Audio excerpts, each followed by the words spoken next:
नहमदुहु व नुसल्ली अला रसूलिल करीम अम्मा बाद आऊज़ु बिल्लाहि मिनश शैतानिर रजीम बिस्मिल्लाहिर रहमानिर रहीम। मेरे एक दोस्त हैं बचपन के, और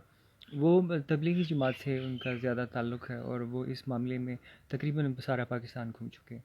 तो वो कहीं एक जगह गए और उनको एक बुज़ुर्ग मिले, जिन बुज़ुर्गों ने उनको कुछ शायरी सुनाई। उनकी भी एक बुज़ुर्गों की भी एक कहानी इंशाल्लाह कभी ज़िंदगी रही मौका रहा तो मैं आपके सामने पेश करूँगा। तो उन बुज़ुर्गों ने जो शायरी फरमाई उसके कुछ 2-3 अशारे इतने खूबसूरत थे कि अब साल हो गया उन्होंने दोबारा उसको जो है मेरे सामने लाया है, लेकिन ये कि साल से वो मैं उनकी तरतीब नहीं भूल पाया हूँ। कि हमेशा से मेरी कोशिश रही कि जो बामानी शायरी होती है, मौज़ूं शायरी जिसका कोई मकसद हो और जिससे हम कोई चीज़ अख़ज़ कर सकते हो या हमें वो कोई मज़ीद राह दिखाई, इस किस्म की शायरी को सुनना, उसको पढ़ना मेरा शौक़ है। तो उसमें एक शेर था जो बड़ा खूबसूरत है और मैं आप तमाम देखने वाले और सुनने वालों की नज़र करना चाहूँगा कि संभल अपनी तमन्ना के लहू से खेलने वाले। आप इस शेर को आवाम के ऊपर भी पूरा कर सकते हैं। संभल अपनी तमन्ना के लहू से खेलने वाले, कहीं मुसलसल नाउम्मीदी ही तेरा साहिल न बन जाए। तो आज जो गुफ्तगू मैं करूँगा वो इसी शेर में कहीं न कहीं जो है पनाह है। वो गुफ्तगू है आपसे जो है आपके कोटा सिस्टम के ऊपर। कोटा सिस्टम जो है वो आपका जो जितनी भी जो है रोज़गार से रिलेटेड है, जितना आपका रोज़गार जो है वो सरकारी जो है आपके मामलात हैं उनमें जो है। तो अब उनका क्या है कि सरकार में इन्होंने कुछ तरतीब की हुई है कि जैसे कि अगर जब जॉब्स आएंगी सरकार की किसी भी डिपार्टमेंट की, तो उसमें फिर एक तरतीब इन्होंने ये रखी हुई है कि सूबा सिंध, सूबा बलूचिस्तान, सूबा पंजाब, खैबर पख्तूनख्वा। तो इस तरतीब में फिर वो इसको जो है डिवाइड करते हैं तमाम जॉब्स को कि भाई कोई किसी हिसाब किताब में रह ना जाए। यानी कि ये ना कोई कहे कि जी हमारे सूबे को ये चीज़ नहीं मिली है या ज़्यादती हुई है किसी भी हवाले से। इवन के बजट में जब ये फंड्स मुख्तस करते हैं तो वो भी एक किस्म की तरतीब ही है इनकी कि भाई सूबे को इतनी अलॉटमेंट करनी है, लेकिन वो एक तरतीब मुख्तलिफ है। लेकिन जब सवाल हमारे रोज़गार का आता है तो यहाँ पर ये कोटा सिस्टम ख़त्म होना चाहिए। ज़ाती राय में मैं ये कहता हूँ कि आपकी सिर्फ दो कैटेगरीज होनी चाहिए, या एक कैटेगरी जो है कोटे के हवाले से, वो भी कैटेगरी इस हवाले से हो कि आप नया कानून बनाकर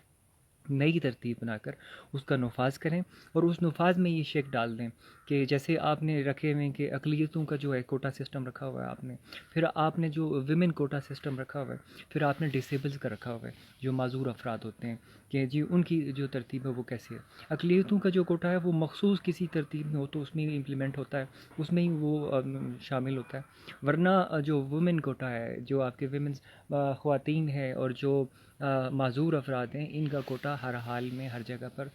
मौजूद होता है। अब मेरा जो सवाल था जिसकी वजह से मैं ये वीडियो बना रहा हूँ और आप तमाम अहबाब के सामने पेश कर रहा हूँ, वो सवाल ये था कि आपका क्या कोटा सिस्टम है। कोटा सिस्टम आपका ये है कि अगर जो जॉब आई है कैपिटल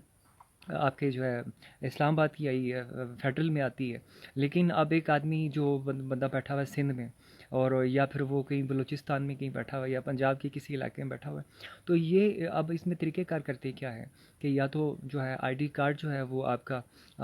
तब्दील करवा लिया जाता है, उसका जो है परमानेंट एड्रेस, उस हिसाब से फिर ये अप्लाई इधर से करवा देते हैं। मेरी ज़ाती जो ऑब्ज़रवेशन है तमाम इदारों की जो इस्लामाबाद में मौजूद हैं, गुज़िश्ता तकरीबन 15-16 साल तो हो गए हैं कि जो मैं प्रॉपर तरीक़ेकार से इन इदारों को देख रहा हूँ, या कई लातादाद लोग हैं जिनको मैं ज़ाती तौर पर जानता हूँ। तो मैं ये जानता हूँ कि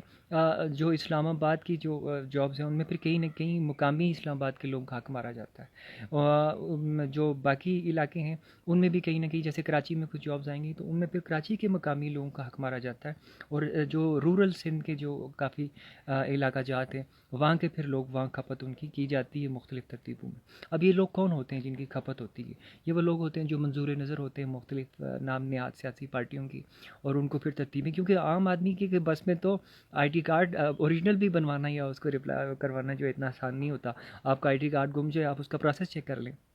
कि दोबारा आप इसको कैसे जो है अपना रिन्यू करा सकते हैं या अब ले सकते हैं। लेकिन जो ये बड़ी तरतीबें होती हैं उनमें ये हिसाब किताब चल रहा है। अब मैं क्या कहता हूँ कि आप क्या करें, आप जो है माज़ूर अफराद जितने भी हैं माज़ूर अफराद के लिए आप बाकायदा एक अलाउंस जो है उसको जारी करें, और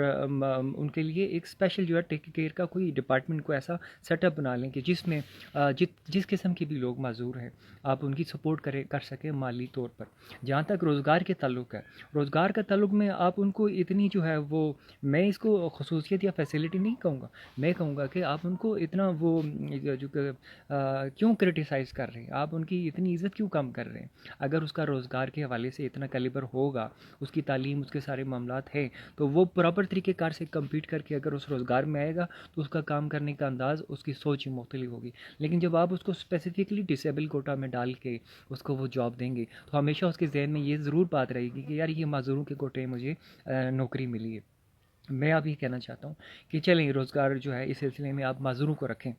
क्योंकि चलो किसी निस्बत से शायद कुछ ऐसे अफराद भी होते हैं कि जो अहलियत पे या मामलात पे पूरे नहीं उतरते हैं, लेकिन समहाउ जो है वो उनको अकोमोडेट कर सकते हैं या करते हैं तो उनको कुछ फ़वाइद होते हैं। लेकिन माज़ूरों को हम अगर फॉर द टाइम बीइंग रहने भी दें इनकी तरतीब को, लेकिन ये जो बाकी हैं ख़वातीन का जो आपने कोटा क्रिएट कर दिए वो भी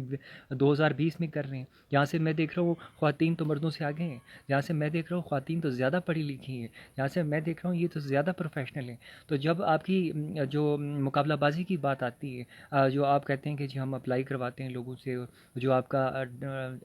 नाम नेहाद NTS का सिस्टम है, तो फिर वहाँ पर जाकर तो आपके लड़के पीछे रह जाते हैं क्वालिफ़िकेशंस के हिसाब से अगर देखा जाए। जो मेरी ख्वाहिश है, जो मेरी ऑब्ज़र्वेशन है और मैं आप लोगों के सामने रखना चाहता हूँ कि ये भी मामला होना चाहिए कि सबसे पहले तो वो NTS का मामला आपको ख़त्म करना होगा। लेकिन जब आप कोटे पर आएँ तो कोटे सिस्टम में फिर आप ये कानून डाल दें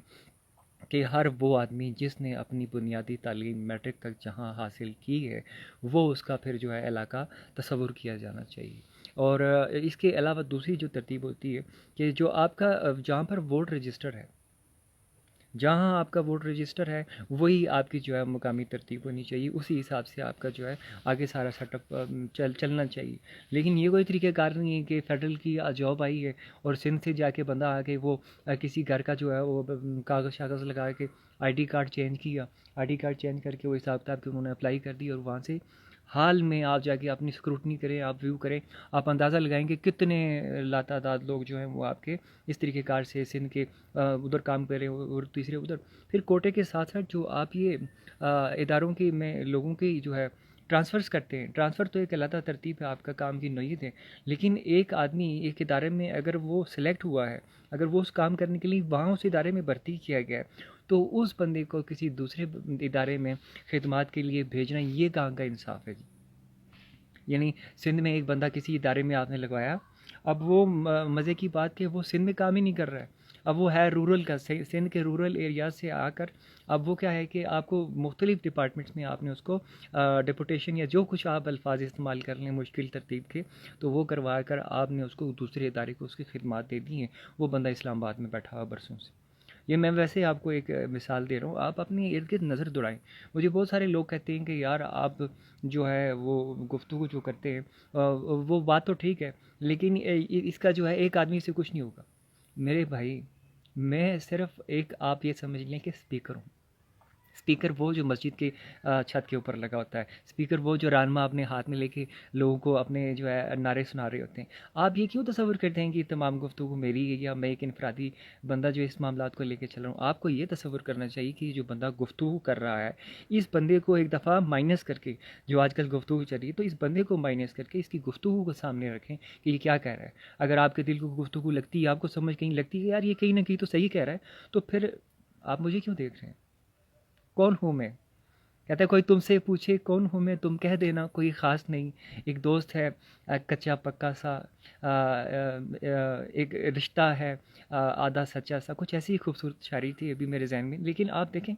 आप मुझ पे क्यों आते हैं, मेरी मेरी ज़ात को क्यों बीच में शामिल करते हैं? आप तो उन कुछ चीज़ों को शामिल करें जो मेरी ऑब्जर्वेशंस हैं, और अगर आपको लगता है कि वो आपकी भी हैं, आप उसको सामने करें। कतरा कतरा मिलकर दरिया बनता है। तो अल्लाह पाक से मेरी दुआ यही है कि हम तमाम लोगों को शऊर और आगाही अता करे। जो हालात चल रहे हैं, मेरी ये बरादरी है 300 साल की, तो जो हालात चल रहे हैं आप यकीन करें कि कुछ सच्चाइयाँ कुछ हक़ाइक़ में बयान करने के लायक नहीं है। और मुझे मुनासिब नहीं लगता कुछ ऐसे लोग हैं जिनकी तस्वीरें मेरे वालिदैन के साथ उनकी शादी की फ्रेम्स करके मेरे घर में आज तक रखी हुई हैं, और मैं हैरान होता हूँ कि बरसों गुजर जाने के बावजूद वो लोग जो है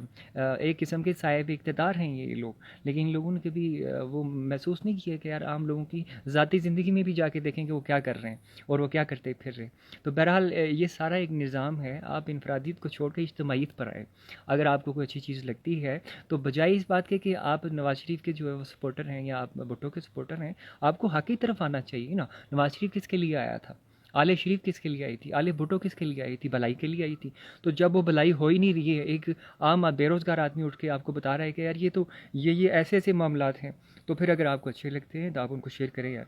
यही हक सच है।